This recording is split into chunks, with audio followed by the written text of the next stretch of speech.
Hello everyone, কেমন আছো তোমরা সবাই? আশা করছি খুবই ভালো আছো। তো আজকে কিন্তু আমরা সবাই মিলে চলে যাচ্ছি মদন মোহন বাড়িতে, কারণ বাবানের জন্য দিদি পুজো মানসিক করেছিল, সেই পুজোটা দিতেই কিন্তু আমরা সবাই মিলে যাচ্ছিলাম।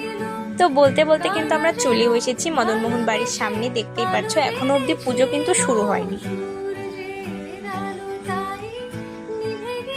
তো আমাদের তো পুজো দেওয়া সম্পূর্ণ হয়ে গেছে। এখন দিদি আর জিজু মিলে এখানে অঞ্জলি দিচ্ছিল, ওদেরও হয়ে গেছে পুজো দেওয়া। এই তো তারপরে কিন্তু আমরা প্রসাদ নিয়েছি। তো জেঠি দেখবে আজকে বাবানের মুখে প্রথমবার একটু সন্দেশ ভেঙে দিচ্ছে। ও তো তোমরা জানোই অনেকটাই ছোট। তো প্রথমেই দিদি খুবই রাগ করছিল জেঠির সঙ্গে যে অল্প করে দাও, কিন্তু জেঠি অনেকটা পরিমাণই বাবানের মুখে দিয়ে ফেলেছিল বলে দিদি খুব রাগ করেছিল, কারণ ও তো এখনো সেরকম কিছুই খেতে পারে না।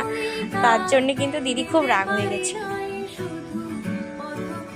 তারপর আমরা এখানে বসে আছি, এখানে দেওয়া হবে আজকে মানে প্রসাদ দেওয়া হবে, এর জন্য আমরা প্রসাদ নেওয়ার জন্য বসে আছি। তো তারপরে দেখতেই পাচ্ছ বাবান কিন্তু দিদিভাইয়ের সঙ্গে খুব খেলা করছে আর খুব মজা পাচ্ছিল। তারপর আমরা বসেও পড়েছি প্রসাদ খেতে। আগেও একবার আমি এসেছিলাম এই মদন মোহন বাড়িতে, তখন রাসমেলা ছিল আর অনেকটাই রাত্রি ছিল বলে কিন্তু আমরা সেরকমভাবে কিছুই ঘুরে দেখতে পাইনি। তো এবার অনেকটাই ঘুরে দেখেছি আর এখানে আমাদের প্রসাদ দিয়েছে, এটা ছিল মা কালীর প্রসাদ।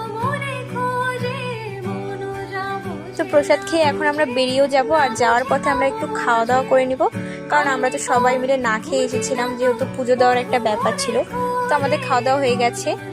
এরপর আমরা কুশিয়ার বাড়ি বাজারে একটা সোনার দোকানে ঢুকেছিলাম, কারণ জেঠি এখানে কিছু কাজ করবে বলে, মানে কিছু বানাতে দেবে। তো চলো, ভিডিওটা ভালো লাগলে লাইক করে শেয়ার করে দাও। টাটা।